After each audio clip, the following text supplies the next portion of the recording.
السلام علیکم ورحمۃ اللہ وبرکاتہ۔ اعوذ باللہ من الشیطان الرجیم، بسم اللہ الرحمن الرحیم۔ رب اشرح لی صدری ویسر لی امری واحلل عقدۃ من لسانی یفقہوا قولی۔ رب زدنی علما، رب یسر ولا تعسر وتمم بالخیر۔ الحمدللہ، آج ہم پارہ نمبر 26 کا آغاز کریں گے۔ اس کا آغاز سورہ احقاف سے ہوتا ہے۔ بسم اللہ الرحمن الرحیم۔ یہ سورۃ مکی ہے، اس میں 35 آیتیں اور 4 رکوع ہیں۔ اس کے پہلے ربع میں 4 عقائد کو اللہ تعالیٰ نے ڈسکرائب کیا ہے شارٹلی۔ سب سے پہلے عقیدہ آخرت کا تذکرہ آتا ہے کہ ہم نے آسمانوں اور زمین اور ان دونوں کے درمیان کی تمام چیزوں کو بہترین تدبیر کے ساتھ ہی ایک مدت معین کے لیے پیدا کیا ہے۔ یعنی آسمان و زمین کی پیدائش کا ایک خاص مقصد بھی ہے اور وہ ہے انسانوں کی آزمائش۔ دوسرا، اس کے لیے ایک وقت بھی مقرر ہے۔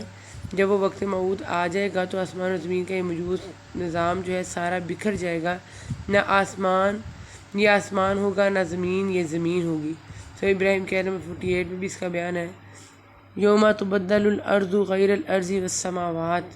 اور پھر اس کے بعد عقیدہ توحید کا تذکرہ آتا ہے، آپ کہہ دیجئے بھلا دیکھو تو جنہیں تم اللہ کے سوا پکارتے ہو، مجھے بھی تو دکھاؤ کہ انہوں نے زمین کا کون سا ٹکڑا بنایا ہے یا آسمانوں میں ان کا کون سا حصہ ہے۔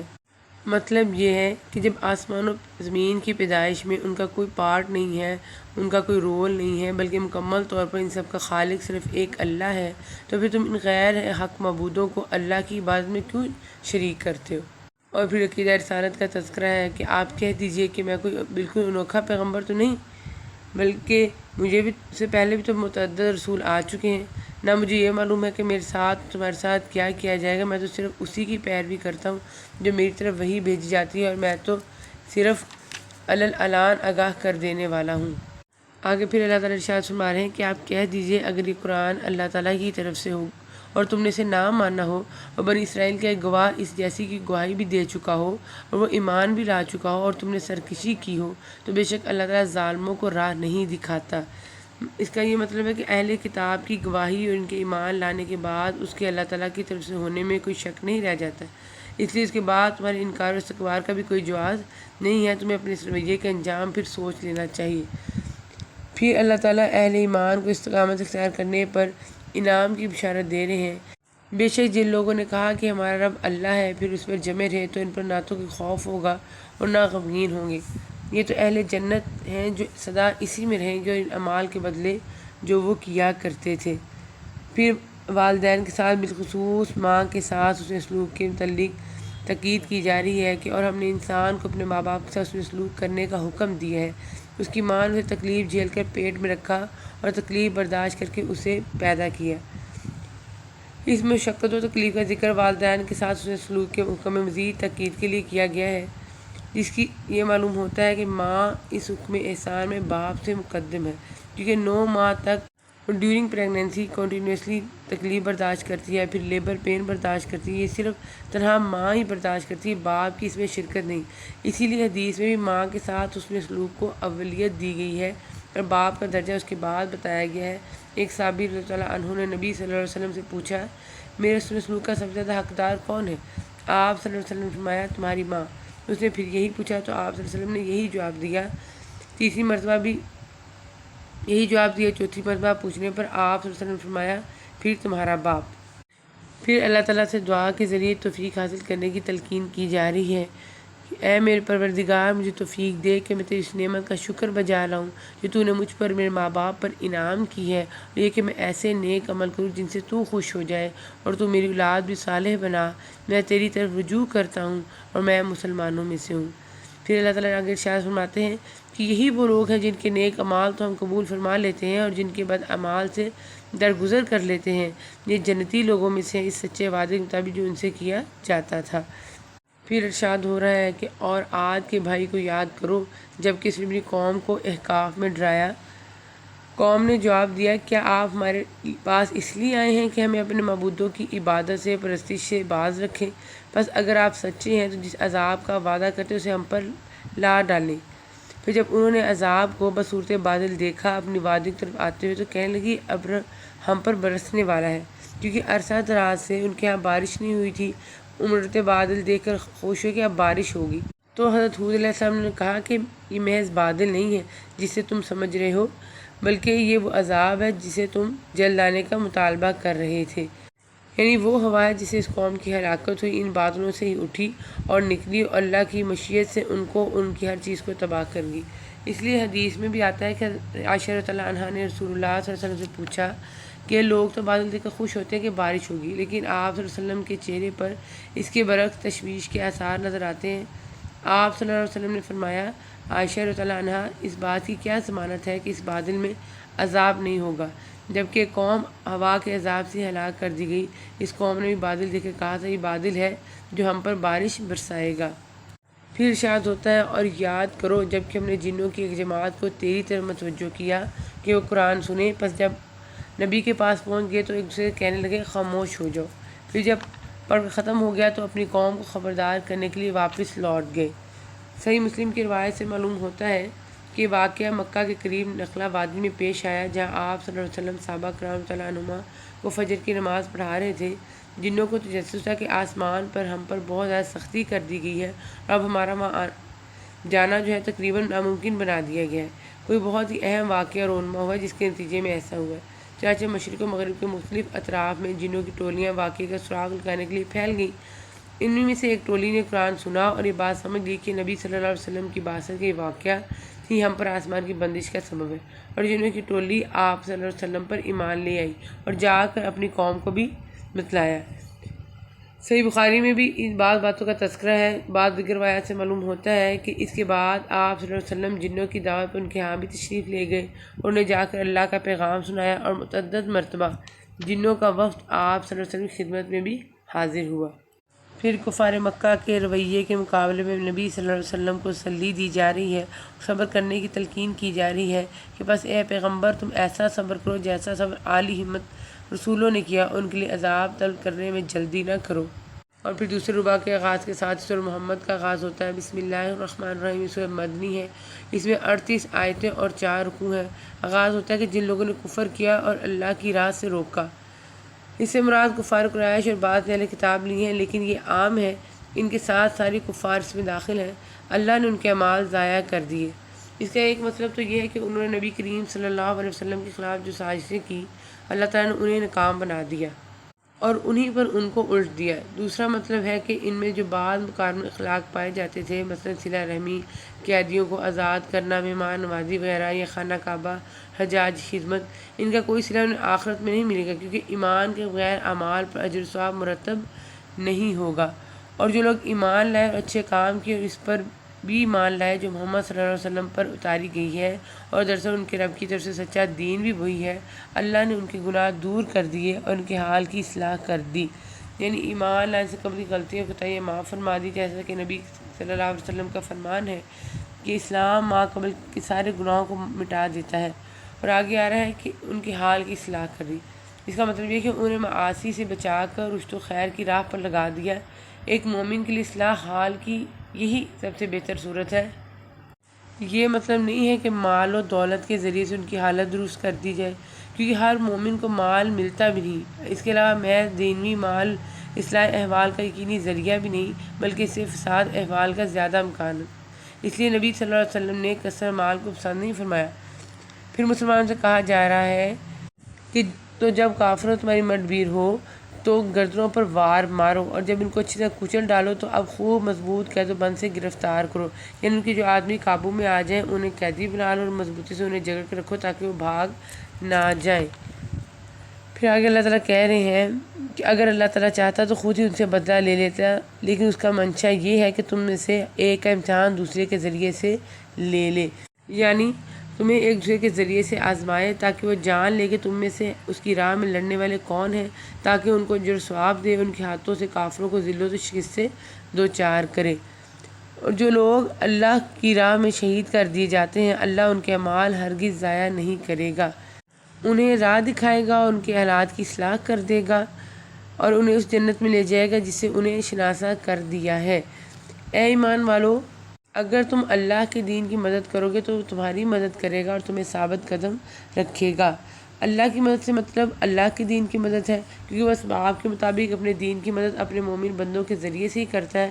یعنی مومن بندے اللہ کے دین کی حفاظت، اس کی تبلیغ و دعوت کرتے ہیں تو اللہ تعالیٰ ان کی مدد فرماتا ہے، یعنی انہیں کافروں پر فتح و غلبہ عطا کرتا ہے، جیسے صحابہ کرام رضوان اللہ علیہم اجمعین اور قرون اولیٰ کے مسلمانوں کی روشن تاریخ ہے۔ وہ دین کے ہو گئے تو اللہ بھی ان کا ہو گیا تھا، انہوں نے دین کو غالب کیا تو اللہ تعالیٰ نے بھی دنیا پر انہیں غالب فرما دیا، جیسے دوسرے مقام پر فرمایا سورہ حج کی آیت نمبر 40 میں، اللہ اس کی ضرور مدد فرماتا ہے جو اس کی مدد کرتا ہے۔ پھر اللہ تعالیٰ کفار کے متعلق ارشاد فرما رہے ہیں، اور جو لوگ کافر ہوئے انہیں ہلاکی ہو، اللہ ان کے اعمال غارت کر دے گا، اس لیے کہ وہ اللہ کی نازل کردہ چیز سے ناخوش ہوئے، بس اللہ تعالیٰ نے بھی ان کے اعمال ضائع کر دیے۔ کیا ان لوگوں نے زمین میں چل پھر کر اس کا معائنہ نہیں کیا کہ ان سے پہلے کے لوگوں کا انجام نتیجہ کیا ہوا، جن کے بہت سے آثار ان کے علاقوں میں موجود ہیں۔ نزول قرآن کے وقت بعض تباہ شدہ قوموں کے کھنڈرات اور آثار موجود تھے، اس لیے انہیں چل پھر کر ان کے عبرتناک انجام دیکھنے کی طرف توجہ دلائی گئی کہ شاید ان کو دیکھ کر یہ ایمان لے آئیں۔ اللہ تعالیٰ نے انہیں ہلاک کر دیا، اور کافروں کے لیے اسی طرح کی سزائیں ہیں۔ یہ اہل مکہ کو ڈرایا جا رہا ہے کہ تم کفر سے باز نہ آئے تو تمہارے لیے بھی ایسی ہی سزا ہو سکتی ہے۔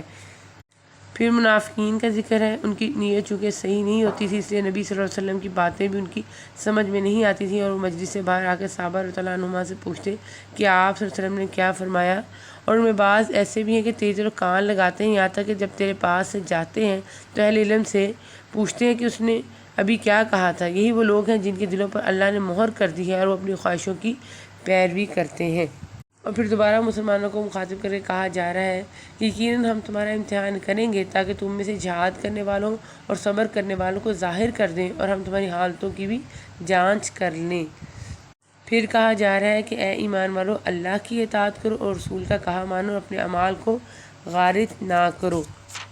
یعنی منافقین اور مرتدین کی طرح ارتداد و نفاق اختیار کر کے اپنے عملوں کو برباد مت کرو۔ یہ گویا اسلام پر استقامت کا حکم ہے۔ جن لوگوں نے کفر کیا اور اللہ کی راہ سے اوروں کو روکا، پھر کفر کی حالت میں مر کے یقین کر لو کہ اللہ انہیں ہرگز نہ بخشے گا، اور پس تم کمزور بن کے صلح کی درخواست پر نہ اتراؤ کہ جبکہ تم ہی بلند و غالب رہو گے، اللہ تمہارے ساتھ ہے۔ مطلب یہ کہ جب تم تعداد اور قوت و طاقت کے اعتبار سے دشمن پر غالب اور فائق تر ہو تو ایسی صورت میں کفار کے ساتھ صلح اور کمزوری کا مظاہرہ مت کرو، بلکہ کفر پر ایسی کاری ضرب لگاؤ کہ اللہ کا دین سر بلند ہو جائے۔ غالب و برتر ہوتے ہوئے کفر کے ساتھ مصالحت کا مطلب کفر کے اثر و نفوذ کے بڑھانے میں مدد دینا ہے۔ یہ ایک بڑا جرم ہے۔ اس کا یہ مطلب نہیں کہ کافروں کے ساتھ صلح کرنے کی اجازت نہیں ہے، یہ اجازت یقیناً ہے، لیکن ہر وقت نہیں، صرف اس وقت ہے جب مسلمان تعداد میں کم اور وسائل کے لحاظ سے فروتر ہوں۔ ایسے حالات میں لڑائی کی بنسبت صلح میں زیادہ فائدہ ہے، تاکہ مسلمان اس موقع سے فائدہ اٹھا کر بھرپور تیاری کر لیں، جیسے خود نبی صلی اللہ علیہ وسلم نے کفار مکہ سے جنگ نہ کرنے کا 10 سالہ معاہدہ کیا تھا۔ ناممکن ہے کہ وہ تمہارے اعمال ضائع کر دے۔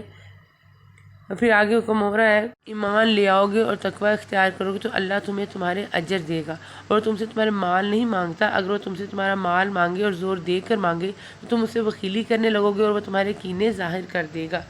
یعنی وہ تمہارے مالوں سے بے نیاز ہے، اس لیے اس نے تم سے زکوٰۃ میں کل مال کا مطالبہ نہیں کیا، بلکہ اس کے ایک نہایت قلیل حصے کا، یعنی صرف 2.5% کا، اور وہ بھی 1 سال کے بعد اپنی ضرورت سے زیادہ ہونے پر۔ علاوہ ازیں اس کا مقصد بھی تمہارے اپنے ہی بھائی بندوں کی مدد اور خیر خواہی ہے، نہ کہ اللہ اس مال سے اپنی حکومت کے اخراجات پورے کرتا ہے۔ اور اگر ضرورت سے زائد اللہ تعالیٰ کل مال کا مطالبہ کرے اور وہ بھی اصرار کے ساتھ اور زور دے کر، تو یہ انسانی فطرت ہے کہ تم بخل بھی کرو گے اور اسلام کے خلاف ایسے بغض و عناد کا اظہار بھی۔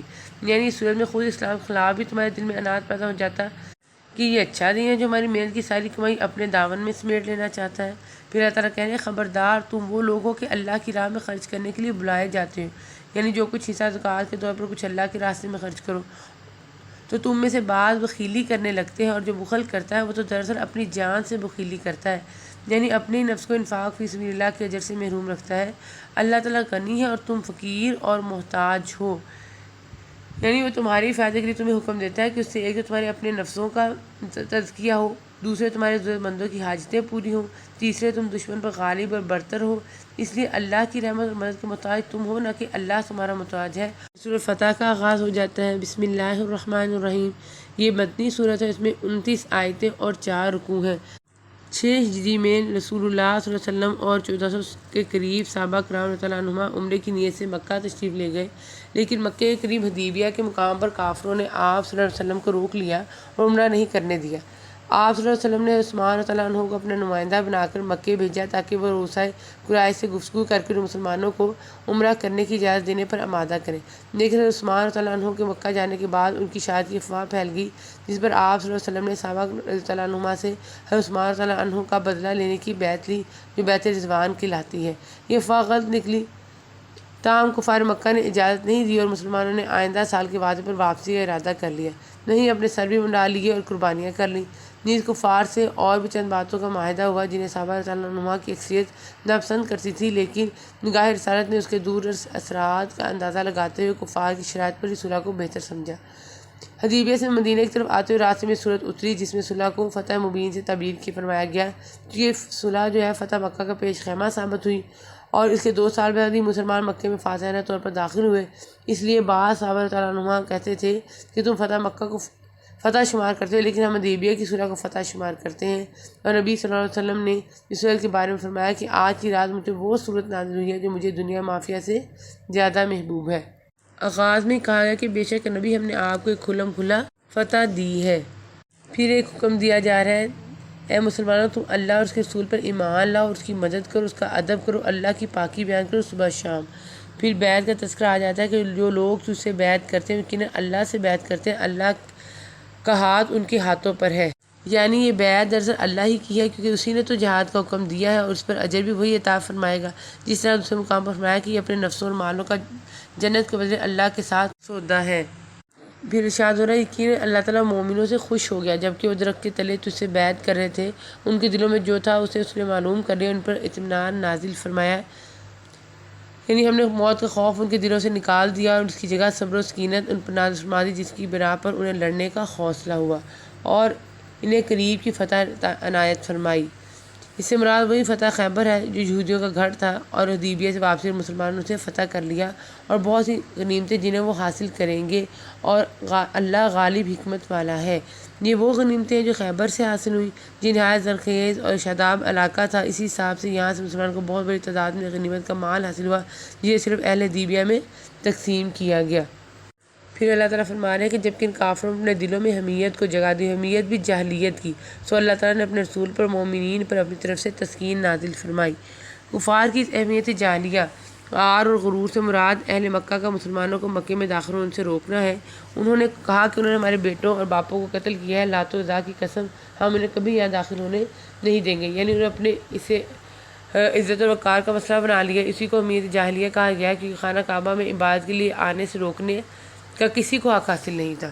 پھر ارشاد ہوتا ہے وہی ہے جس نے اپنے رسول کو ہدایت اور دین حق کے ساتھ بھیجا ہے تاکہ اسے ہر دین پر غالب کرے۔ اسلام کا غلبہ دیگر ادیان پر دلائل کے لحاظ سے تو ہر وقت مسلم ہے، تاہم دین میں عسکری لحاظ سے بھی قرون اولیٰ اور اس کے مابعد عرصہ دراز تک جب تک مسلمان اپنے دین پر عامل رہے انہیں غلبہ حاصل رہا، اور آج بھی مادی غلبہ ممکن ہے بشرطیکہ کہ مسلمان بن جائے، جیسے آل عمران کی آیت 139 میں ہے وَأَنْتُمُ الْأَعْلَوْنَ إِن كُنتُم مُؤْمِنِينَ، یہ دین غالب ہونے کے لیے آیا ہے، مغلوب ہونے کے لیے نہیں آیا۔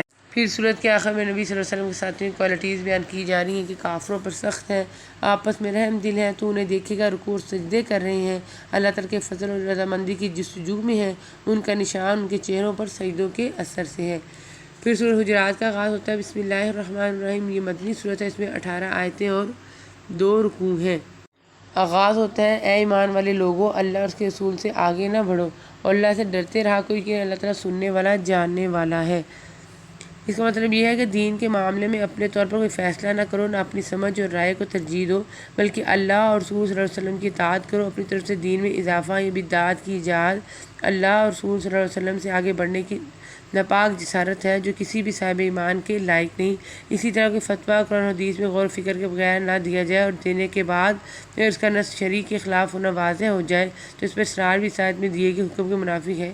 مومن کی شان تو اللہ اور رسول صلی اللہ علیہ وسلم کے احکام کے سامنے سر تسلیم و اطاعت خم کر دینا ہے، نہ کہ ان مقابلے میں اپنی ذات پر یا کسی امام کی رائے پر اڑے رہنا۔ اور پھر رسول اللہ صلی اللہ علیہ وسلم کے لیے اس ادب و تعظیم، احترام و تکریم کا بیان ہے جو ہر مسلمان سے مطلوب ہے۔ پہلا ادب یہ ہے کہ آپ صلی اللہ علیہ وسلم کی موجودگی میں جب تم آپس میں گفتگو کرو تو تمہاری آواز نبی صلی اللہ علیہ وسلم کی آواز سے بلند نہ ہو، اونچی نہ ہو۔ اور دوسرا ادب یہ ہے کہ جب خود نبی صلی اللہ علیہ وسلم سے کلام کرو تو نہایت وقار اور سکون سے کرو، اسی طرح اونچی اونچی آواز سے نہ کرو جس طرح تم آپس میں بے تکلفی سے ایک دوسرے کے ساتھ کرتے ہو۔ پھر آگے ارشاد ہوتا ہے کہ جو لوگ آپ کو حجروں کے پیچھے سے پکارتے ہیں ان میں سے اکثر بالکل بے عقل ہیں۔ یہ آیت قبیلہ بنو تمیم کے بعد عرابیوں کے بارے میں نازل ہوئی جنہوں نے ایک روز دوپہر کے وقت جو کہ نبی صلی اللہ علیہ وسلم کے قیلولے کا وقت تھا، حجرے سے باہر کھڑے ہو کر عامیانہ انداز سے یا محمد کی آوازیں لگائیں تاکہ آپ صلی اللہ علیہ وسلم باہر تشریف لے آئیں۔ اللہ تعالیٰ نے فرمایا ان کی اکثریت بے عقل ہے۔ اس کا مطلب یہ ہوا کہ نبی صلی اللہ علیہ وسلم کی جلالت شان، آپ صلی اللہ علیہ وسلم کے ادب و احترام کے تقاضوں کا خیال نہ رکھنا بے عقلی ہے۔ پھر اللہ تعالیٰ ایک انسٹرکشن دے رہے ہیں حکم کی صورت میں کہ اے مسلمانوں، اگر تمہیں کوئی فاسق خبر دے تو تم اس کی اچھی طرح تحقیق کر لیا کرو، ایسا نہ ہو کہ نادانی میں کسی قوم کو ایذا پہنچا دو پھر اپنے کیے پر پشیمانی اٹھاؤ۔ اور پھر اللہ تعالیٰ ایک اور حکم دے رہے ہیں کہ اگر مسلمانوں کی دو جماعتیں آپس میں لڑ پڑیں تو ان میں میل ملاپ کرا دیا کرو، اور یاد رکھو سارے مسلمان بھائی بھائی ہیں، پس اپنے دو بھائیوں میں ملاپ کرا دیا کرو اور اللہ سے ڈرتے رہو تاکہ تم پر رحم کیا جائے۔ یہ پچھلے حکم کی تاکید ہی ہے، یعنی جب مومن سب آپس میں بھائی بھائی ہیں تو ان سب کی اصل ایمان ہوئی، اس لیے اس اصل کی اہمیت کا تقاضا ہے کہ ایک ہی دین پر ایمان رکھنے والے آپس میں نہ لڑیں بلکہ ایک دوسرے کے دوست و بازو، ہمدرد و غمگسار اور مونس و خیر خواہ بن کر رہیں۔ اور پھر ایسی باتوں کو مینشن کیا گیا ہے جن سے آپس کے ریلیشنز جو ہیں ان میں خرابی اور بگاڑ پیدا ہوتا ہے کہ اے ایمان والو، مرد دوسرے مردوں کا مذاق نہ اڑائیں، ممکن ہے کہ ان سے بہتر ہو، اور نہ عورتیں عورتوں کا مذاق اڑائیں، ممکن ہے کہ یہ ان سے بہتر ہوں۔ یعنی ایک شخص دوسرے کسی شخص کا مذاق یا اس سے مسخرہ پان اس وقت کرتا ہے جب اپنے کو اس سے بہتر اور اس کو اپنے سے حقیر اور کمتر سمجھتا ہے، حالانکہ اللہ تعالیٰ کے ہاں ایمان و عمل کے لحاظ سے کون بہتر ہے اور کون اس کا علم صرف اللہ تعالیٰ کو، اس لیے اپنے کو بہتر اور دوسرے کو کمتر سمجھنے کا جواز ہی نہیں ہے۔ برابری آیت میں اس سے منع فرمایا گیا ہے۔ اور آپس میں ایک دوسرے کو عیب نہ لگاؤ، یعنی ایک دوسرے پہ تانا زنی مت کرو اور نہ کسی کو برے لقب دو، اور یہ ایمان کے بعد فسق برا نام ہے، یعنی اپنے طور پر اصلاح اور تحقیق کے لوگوں کے ایسے نام رکھ لینا جو انہیں ناپسند ہو یا اچھے بھلے ناموں کو بگاڑ کر بولنا۔ آگے ارشاد ہو رہا ہے اے ایمان والو، بہت بدگمانیوں سے بچو، یقین مانو کہ بعض بدگمانیاں گناہ ہیں۔ مطلب یہ ہے کہ اہل خیر و اہل اصلاح و تقویٰ کے بارے میں ایسے گمان رکھنا جو بے اصل ہوں اور تہمت و افتراء کے ضمن میں آتے ہیں، اس لیے اس کا ترجمہ بدگمانی کیا جاتا ہے۔ اور حدیث میں اس کو اکذب الحدیث، سب سے بڑا جھوٹ کہہ کے اس سے بچنے کی تاکید کی ہے کہ ایاکم وظن، اور بید نہ ٹٹولا کرو اور نہ تم میں سے کوئی کسی کی غیبت کرے۔ کیا تم میں سے کوئی بھی اپنے مردہ بھائی کا گوشت کھانا پسند کرتا ہے؟ تم کو اس سے گن آئے گی، اور اللہ تعالیٰ سے ڈرتے رہو، بے شک اللہ توبہ قبول کرنے والا ہے۔ پھر آگے ارشاد ہوتا ہے کہ اے لوگوں، ہم نے تم سب کو ایک ہی مرد و عورت سے پیدا کیا اس لیے کہ تم آپس میں ایک دوسرے کو پہچانو، کنبے اور قبیلے بنا دیے ہیں۔ اللہ کے نزدیک تم سب میں سے باعزت وہ ہے جو سب سے زیادہ ڈرنے والا ہے، یقین مانو کہ اللہ دانا اور باخبر ہے۔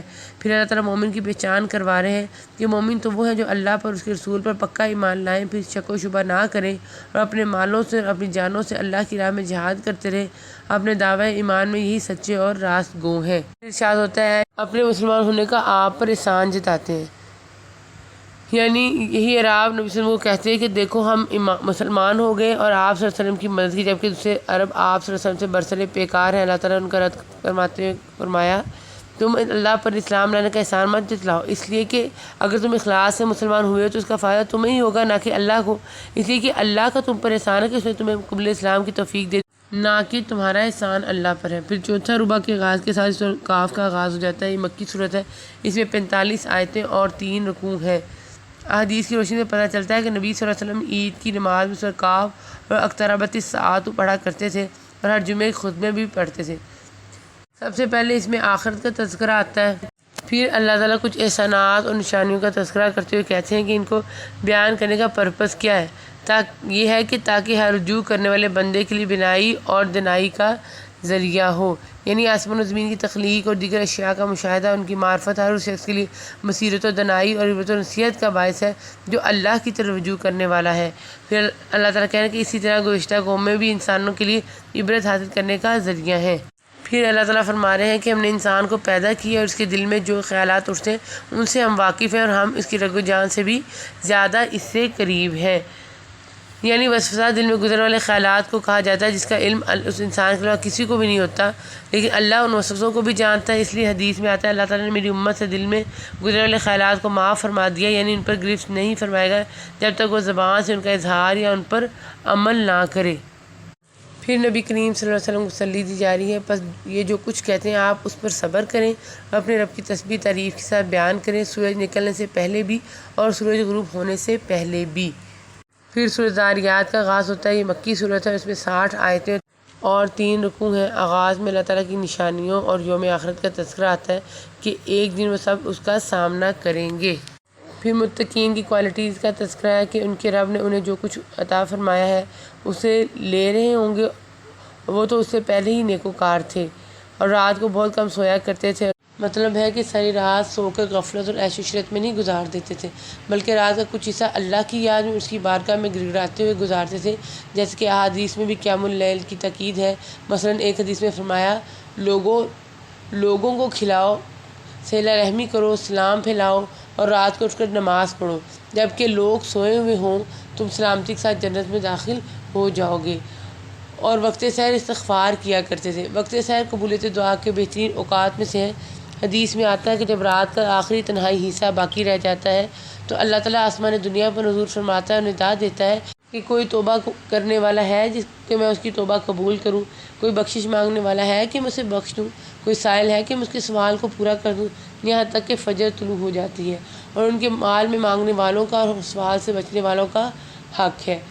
پھر قوم لوط کے عذاب کے لیے جو پیغمبر حضرت ابراہیم علیہ السلام کے پاس آئے تھے اور انہیں حضرت اسحاق علیہ السلام کی بشارت بھی دی تھی، ان کا تذکرہ آتا ہے، اور یہ ذکر جو ہے وہ اگلے سپارے تک بھی کنٹینیو رہے گا۔ اور آخر میں ہم آج کی دعا دیکھ لیتے ہیں جو کہ سورۃ احقاف کی آیت نمبر 15 ہے۔ وآخر دعوانا ان الحمد للہ رب العالمین۔